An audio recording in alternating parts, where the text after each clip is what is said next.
Hi, I'm Linda Kleist, and welcome to Impact 100 Metro Detroit TV show, Cultivating Transformation Together. Impact 100 has chapters throughout the country where each year 100 women donate $1,000 each and together award a $100,000 grant to a nonprofit in their community. Our all-volunteer chapter is Impact 100 Metro Detroit, and we work with nonprofits headquartered and serving in the Tri-County area, Wayne, Oakland, and Macomb counties. One of our main goals is to promote the work nonprofits are doing in Metro Detroit, and that's the reason for this show.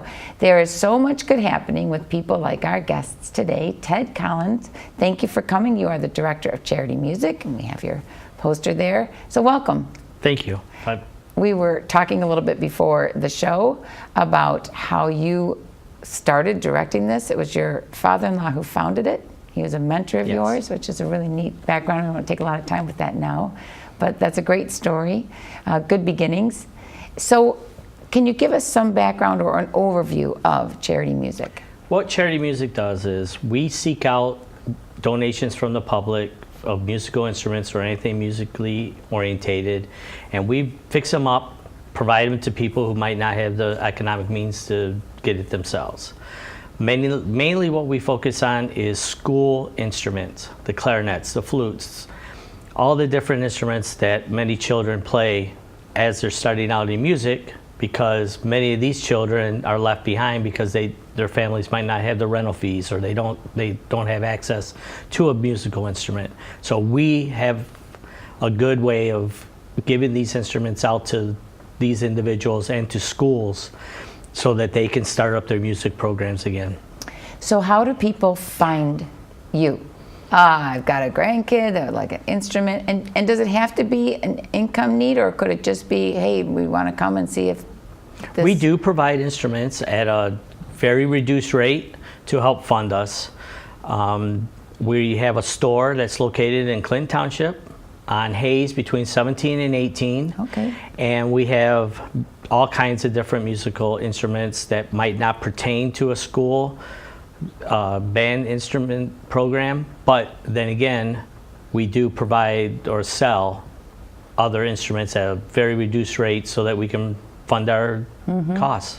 So they're there to fund Charity Music, so you have electric guitars and drum sets and... Exactly. Yeah, so someone may be curious, wanting to start out, it's perfect, explore. It's the perfect way to, if you don't have a lot of money, or if you say, well, do I really want to play a guitar, you come in, get it from us at a very reduced rate, and you try it out. And even if you come back and say, well, I really didn't like that guitar, can I try electric?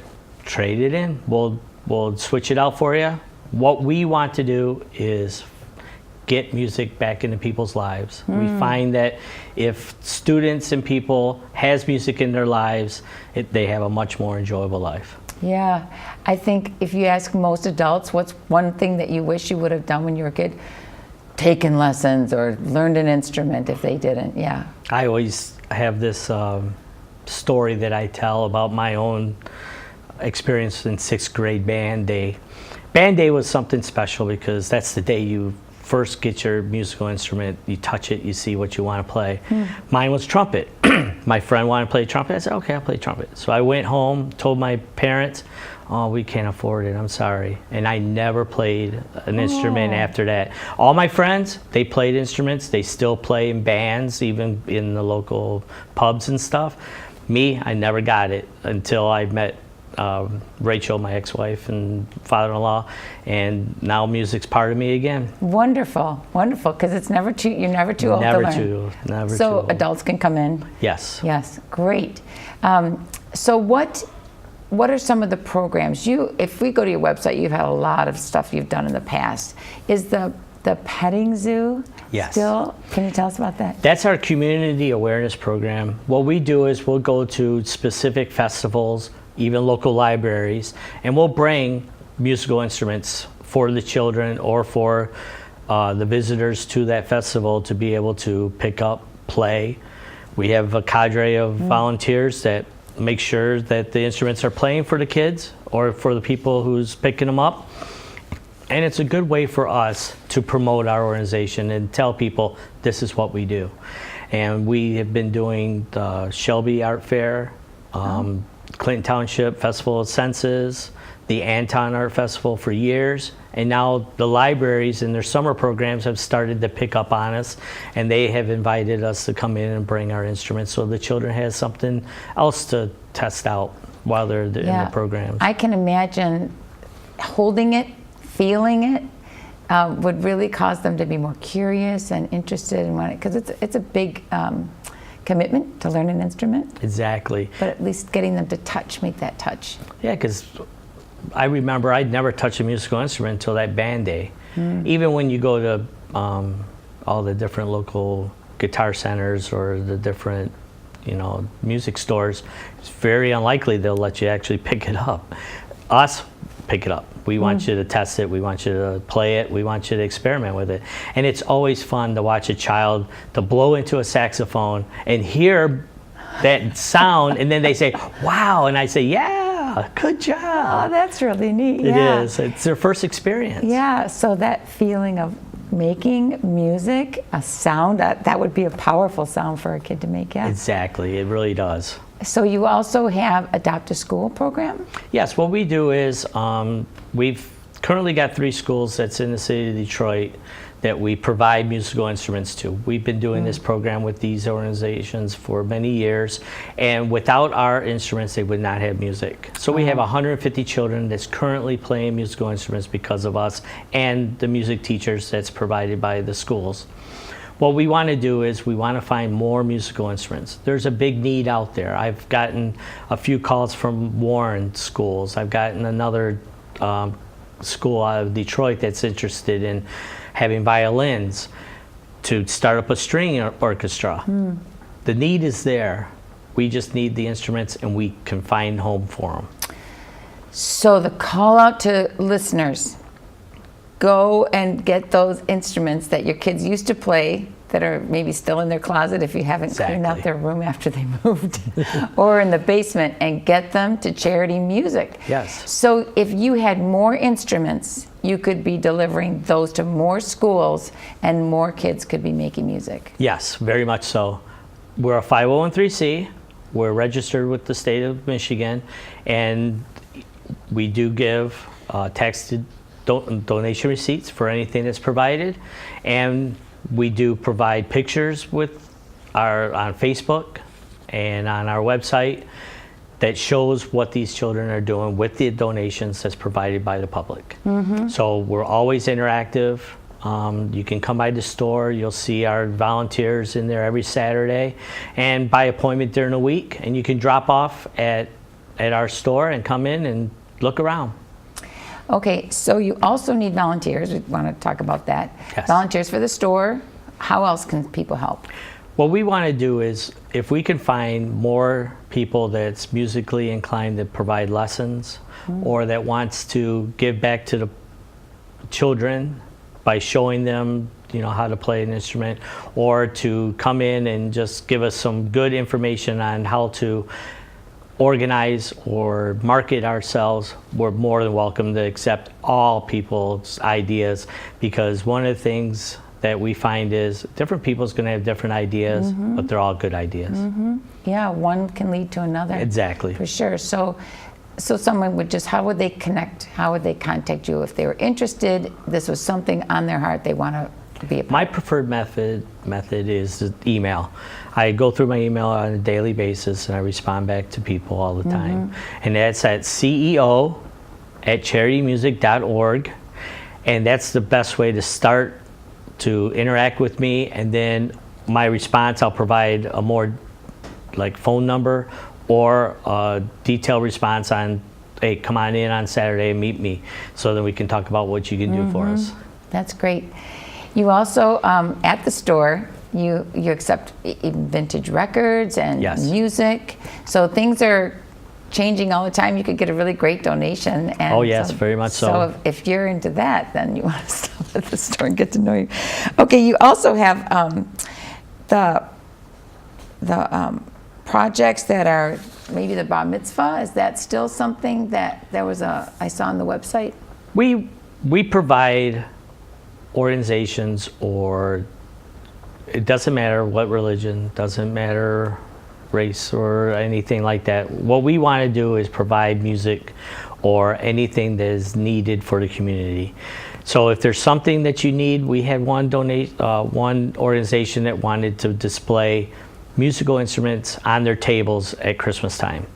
So we gathered up. Now, they weren't the best instruments, you know, these weren't the playable ones, these were probably part ones, but you know what, we were able to get more notice to our organization. They became centerpieces, and they even auctioned them off and provided some funding back to us on instruments that no longer had any use for that is great. Children. Yeah. So volunteers can also be there to help refurbish or restore some of those, replace pads. Yes, we have very different tasks that's needed. If you have had any experience with musical instruments, you will be considered a godsend, because we have so many instruments that we constantly rotate through and schools brings back, that we want to make sure that they're optimum playing for the children. One of the things that we do not want is a child to be all enthused about playing an instrument and that instrument does not work up to the quality that we want it to be. So any volunteer that can help us put pads on a clarinet or a flute, or to provide us, you know, with a monetary donation to help fund that, that's perfect. That's exactly what we're looking for. You're right. When our kids were taking piano or instrument, if it's not a good instrument, you think it's frustration. You. Yeah. So with great art supplies for good art, good instruments for good music. So, exactly. And that's what you want, which I really appreciate that value. So that's where you are an all volunteer. All volunteer organization. Yes. None of us gets paid for doing this. I have a couple of gentlemen that's retired. One was a local promoter. He still does it a little bit. And another gentleman was a City of Detroit employee who retired. And these gentlemen come in on every Saturday and is there to help students come in that might have a need, or to show them, hey, we got this record in, or something that maybe that is dear to their heart to give back to the community. Yeah. So what a win for volunteers. When you expressed that, and our time is running up, so I don't want to take time, with the kids' response to hearing them make a sound on an instrument, what a winning and rewarding experience to be able to pass that on to someone else. One of the things that we have really tried to impress upon people is just think about these children who's playing these musical instruments and the time it takes to do something that they want to do is time that they are not on the street. They're not getting involved with the bad elements because they're practicing their clarinet, they're practicing their saxophone because they enjoy it. And I have a lot of local musicians who I've met at the Detroit Jazz Festival or at the Dirty Dog in Grosse Pointe, and they all say the childhood instrument playing was a foundation to their life. And that's how we have to look at it. Music can be a great thing for a child to embrace. Yeah, we have a lot of guests that, and it's time to wrap up, but who are helping kids with reading and different empowerment skills. Music, the eye-hand coordination, reading notes. Ted, that is a great gift to give to people. Thank you so much for your tireless work, and I hope that you get volunteers, and money, and instruments, and this program will help you do that. And if anyone is interested in having us to bring the petting zoo to their place, just let us know. We're more than welcome. Any school or the local libraries, we're more than welcome to come and set up our display and let the children play musical instruments. Great. We'll get the word out. Excellent. Thank you for joining us. And you can click on the website that's on the screen now. It's charitymusic.org. Share it with a friend and get those instruments there. Thank you so much for letting us share Ted's story and watching this. You can watch other shows with nonprofits in our area on Monday mornings at 10:30 a.m. and Wednesday evenings at 9:30 p.m. We'll be introducing you to the amazing work nonprofits are doing in Metro Detroit. And please visit Impact100 MetroDetroit.org to learn more about our organization, and you can click join to become a member. There are so many ways to be involved in our organization, sharing your skills and learning new ones together with interesting and compassionate women. And if you own a business or are employed at a socially minded company, we have sponsorships available. So unite with us in cultivating transformation together, and we'll make an impact in our community for generations to come. Thank you.